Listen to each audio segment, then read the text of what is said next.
Vamos de review do capítulo 320 de Blue Lock. Tivemos gol 3 a 0. 3 a 0 é goleada ou não é goleada? Porque pra mim 3 a 0 é goleada, é um placar bem legal e que carimba uma ótima estreia japonesa na Copa do Mundo Sub-20 contra essa Nigéria que... pelo menos eles têm uma aparência legal, mas futebol estão longe de ser alguma coisa.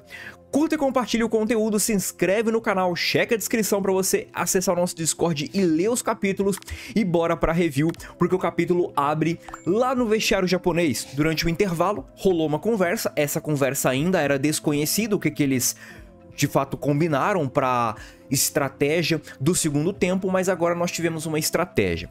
A ideia da estratégia é o seguinte: eles vão ter um pilar de construção de jogada para um contra-ataque, e esse pilar vai ser composto tanto pelo Isaac quanto pelo Itoshi. Só que o entorno desse pilar vai ser permitido os jogadores que estão em volta, eles buscarem o gol por conta própria. Então alguns jogadores como Shigiri, Bachira, Mikajireu, Hiyori, todos vão ter a liberdade de buscar o gol por conta própria. Eles vão mudar o padrão e em volta tanto do Izagi quanto do Itoshi, eles vão trabalhar para meio que fazer os gols por conta própria. Lembra que no intervalo o Karazu, ele cobrou tanto o Shigiri quanto o Hiyori para eles chutarem mais pro gol? E é exatamente isso que talvez agora vai acontecer. A conversa foi justamente essa e é basicamente um retrato do que foi o Blue Lock até então. Afinal, a gente não teve ainda uma ideia de time equilibrado. A gente teve ali alguns momentos, como por exemplo o Blue Lock 11 contra Sub-20 do Japão, onde de fato a gente teve que espalhar os jogadores em funções diversas, mas o Ego sempre buscou aquela ideia de fazer o gol. Afinal de contas, o futebol você vence com gols, não com posse de bola, não com cortes na defesa, você vence com um gol. Então se você acaba marcando mais gol que o seu adversário, você vence o seu adversário.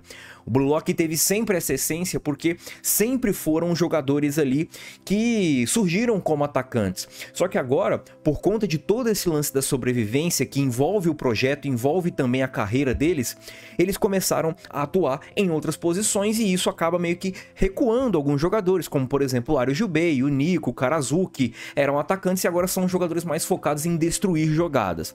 Mas a ideia desse segundo tempo é que os jogadores do Blue Lock estejam livres, sintam-se livres para eles atacarem de forma egoísta e de forma livre para buscar os próprios gols. Mas o capítulo é focado no Itoshi, afinal de contas é o Itoshi que marca o gol do Japão. O primeiro gol dele na Copa do Mundo, logo na primeira partida, e mais uma vez Itoshi marcando gols em todos os jogos que ele jogou. Itoshi 30 dias antes está no seu treinamento e a ideia é que o treinamento do Itoshi ajude ele a esvaziar a mente. Porque o Itoshi ele tem dois problemas, o Izagi e o Itoshi Sai.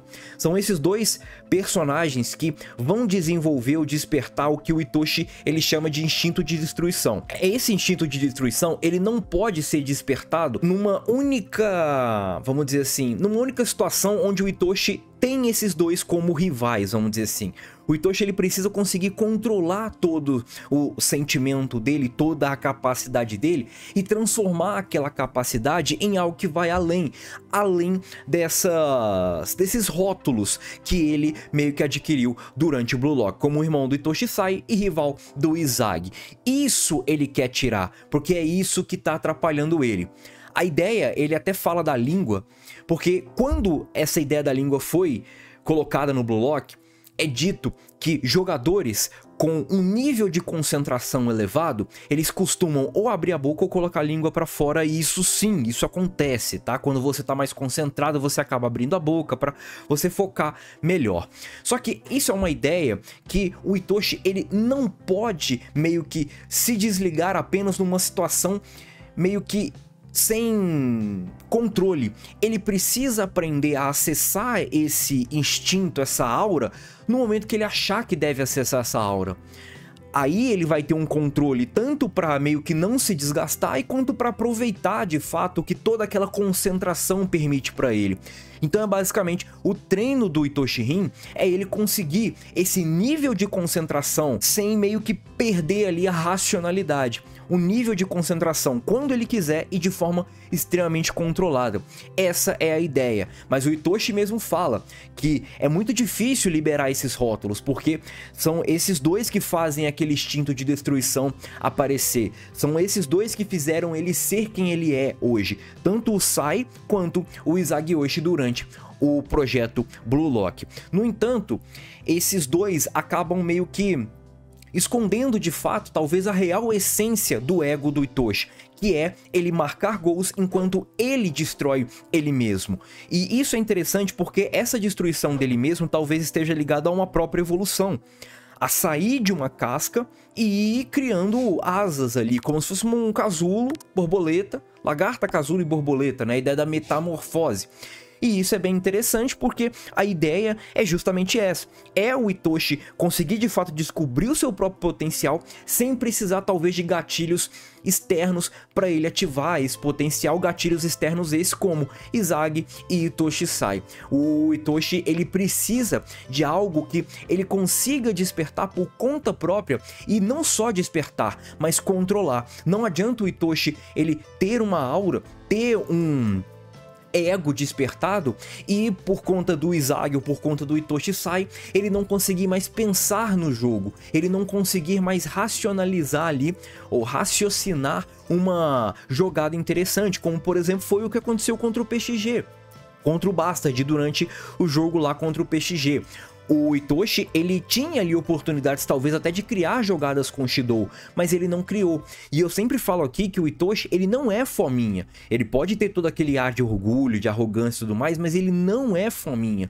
Ele tabela, ele constrói jogadas com demais jogadores. É óbvio que ele tem aquele jeitão dele de rei das marionetes e tudo mais, mas num geral ele constrói muito jogo com os demais jogadores, ele entende esse processo coletivo que o Blue Lock ele passa às vezes, e talvez faltou isso no jogo contra o Bastard, faltou isso talvez pro PXG elevar o patamar, porque os ases do Bastard eles se aliaram e se entenderam, enquanto os ases do PXG não se aliaram. Um tentou, mas o Rin não acabou meio que acatando essa tentativa de aliança do Shidou, porque o Rin estava num modo onde ele não estava meio que se controlando, ele não estava pensando e por conta disso pode ter sim custado a partida para o PXG.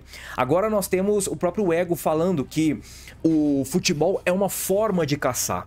E os atacantes, eles são aqueles caras que vão colocar meio que um ponto final na presa dele. Vão, de fato, acabar com a presa. E nós temos agora não só o Itoshi e o Izagi ganhando destaque, mas nós temos também Bachira, nós temos Hiyori, nós temos Shigiri e nós temos até mesmo defesa de goleiro, porque é um bombardeiro japonês e esse bombardeiro certamente surte efeito no final com o gol do Itoshi Rin. É muito difícil a gente conseguir mensurar de fato o nível da Nigéria, né? Porque nós não vimos ainda as outras seleções africanas. Só que é dito que, acho que pelo Kuzo, que o Japão é o time mais forte que a Nigéria enfrentou.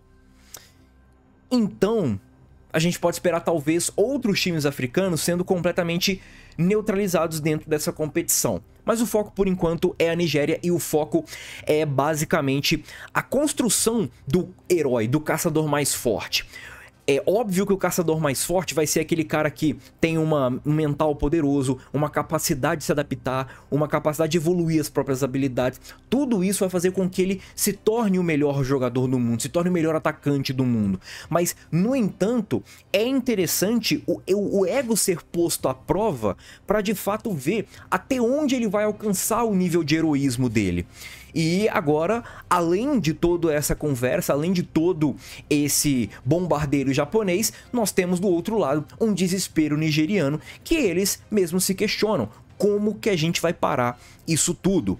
Como que a gente vai conseguir impedir esse ataque do Blue Lock? E agora, depois ali que o Bachira acaba recebendo a bola do Rin, o Izagi também participa dessa tabela, nós temos o Bachira preparando ali para armar o jogo, e aí que o Onazi ele entende. O Onazi ele entende que eles estavam sim cooperando, mas agora eles estão por conta própria. E nós temos uma scan muito legal, onde nós temos Mikadyreu, Izag, Shigiri, o próprio Rin, o Bachira, eles indo para cima da defesa da Nigéria, e nós temos o Onazi perguntando como que eles vão parar isso. Não tem como, mas o que tem como é o Bachira servindo ao Izag e ao Itoshi.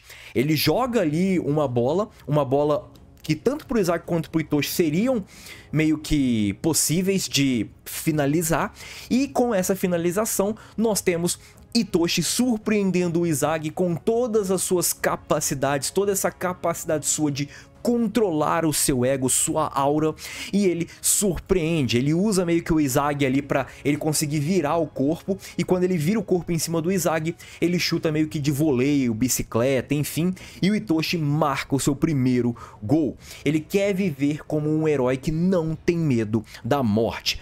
Muito legal, o Itoshi esvaziou a cabeça dele e conseguiu de fato acordar, despertar a sua verdadeira essência.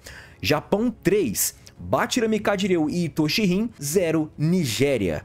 Ninguém marcou e tentaram, mas infelizmente o teto técnico da Nigéria é bem limitado.